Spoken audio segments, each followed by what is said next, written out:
Hey everyone, welcome to my channel.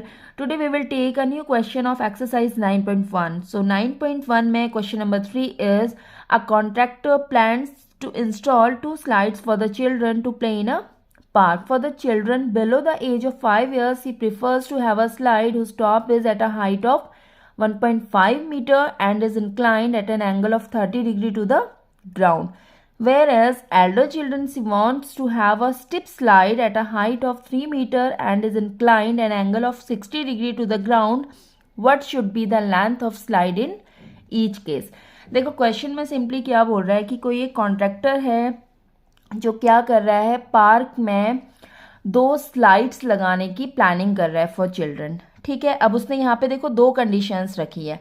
First condition में वो बोल रहे हैं कि जो 5 साल से मीन्स 5 इयर्स से जो कम के बच्चे हैं, जिनकी एज 5 इयर्स से कम है, उनके लिए जो वो स्लाइड बना रहा है उसके लिए क्या प्लानिंग है कि जो स्लाइड का जो हाइट होनी चाहिए, ठीक है, means whose top is at a height of 1.5 meter, means उसका जो हाइट होनी चाहिए वो कितनी होनी चाहिए 1.5 मीटर की and is inclined at an angle of 30 degree to the ground, और जो ग्राउंड लेवल से कितने के एंगल में हो 30 डिग्री के एंगल में हो. ठीक है, तो देखो हम फर्स्ट फिगर में पहले देखेंगे इसको. सपोज हमने नेमिंग कर लिया, this is A B and C.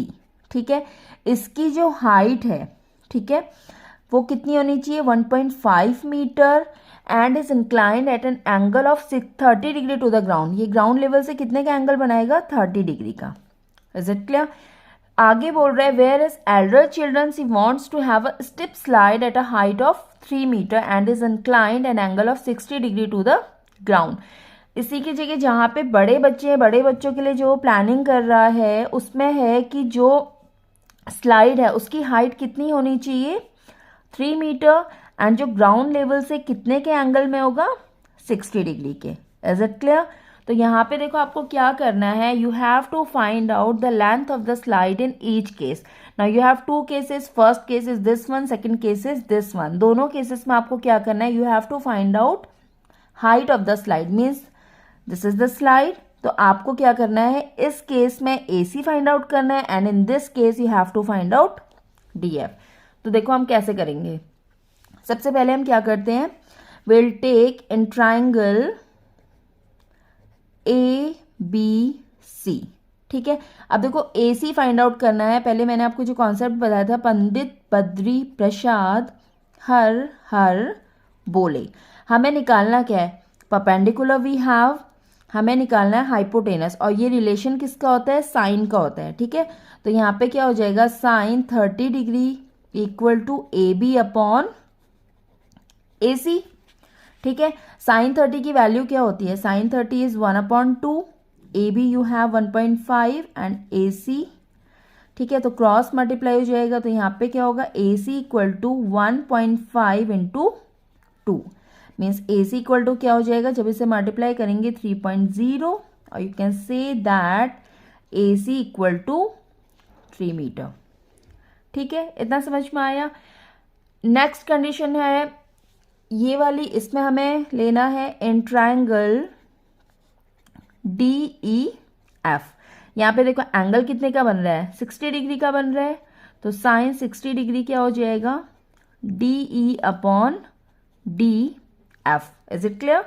Sign 60 होता है √3 upon 2, D you have 3 upon DF you have to find out. Now you have to cross multiply these two, तो √3 इंटू DF इक्वल टू क्या हो जाएगा 3 into 2.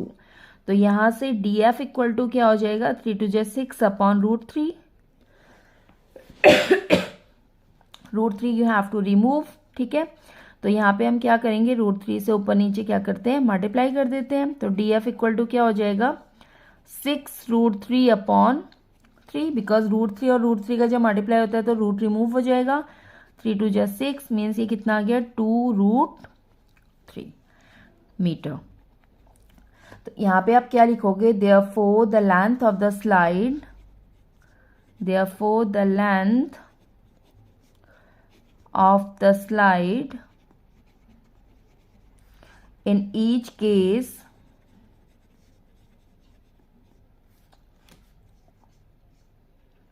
क्या निकली 3 metre and 2√3 meter. So this is the answer.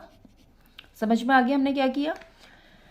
इसके बाद है question number 4. देखो 4 में है the angle of elevation of the top of a tower from a point on the ground which is 30 meter away from the foot of the tower is 30 degree. Find the height of the tower. ठीक है, यहाँ पे देखो this is the tower, इसको हमने naming करी है suppose A B is the tower. ठीक है, अब वो बोल रहा है कि जो टावर का फुट है ये क्या है, फुट से 30 मीटर की डिस्टेंस में, मीन्स 30 मीटर की डिस्टेंस में हमने क्या लिया है, एक पॉइंट लिया है. ठीक है, जहां से एंगल ऑफ एलिवेशन क्या बन रहा है 30 डिग्री का. अब देखो एंगल ऑफ एलिवेशन मैंने आपको बताया था कि एंगल ऑफ एलिवेशन हॉरिजॉन्टल से क्या बनता है, अबव डायरेक्शन में बनता है. Means this is 30 degree. समझ में आया. दोबारा एक बार देख लो. The angle of elevation of the tower of the top of a tower from a point on the ground which is 30 meter away from the foot of the tower is 30 degree. तो you find the height of the tower.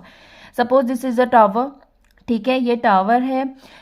Tower के foot से 30 metre की distance में हमने एक point लिया है जहाँ से एंगल ऑफ एलिवेशन कितना बन रहा है, 30 डिग्री का बन रहा है.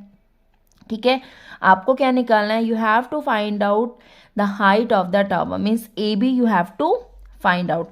अब देखो यहाँ पे हम क्या लेंगे, इसको हमने ले लिया सी पॉइंट, तो आप लिखोगे in triangle A B C. आपको क्या निकालना है, you have to find out this one. और बेस आपके पास है. अब देखो परपेंडिकुलर आपको निकालना है, बेस आपके पास है, तो इन दोनों का रिलेशन किस में होता है, this is the value of 10. तो आप क्या लिखोगे, 10 30 degree equal to A B upon base means B C. 10 30 क्या होता है, 1/√3 होता है. A B you have to find out and B C आपके पास कितना है, 30 है. क्रॉस मल्टीप्लाई हो जाएगा तो 30 into 1 equal to √3 A B आ जाएगा. ठीक है, यहाँ से ए बी अगर हमें निकालना है, या इसको पहले इंटरचेंज कर लो, ये हो जाएगा 30. तो ए बी क्या हो जाएगा, 30/√3. You have to remove this root. तो हम क्या करेंगे, √3 से ऊपर नीचे मल्टीप्लाई कर लेते हैं. ये हो जाएगा 30√3/3. बिकॉज रूट क्या होता है, रूट हट जाता है. ठीक है, तो यहाँ से कट हो जाएगा, 10 आ जाएगा. तो ए बी क्या हो गया, दिस इज 10√3 मीटर. ठीक है, क्योंकि आपको जो ये दिए है डिस्टेंस ये मीटर में गिवन है. तो यहाँ से आपका क्या आ गया, therefore the height of the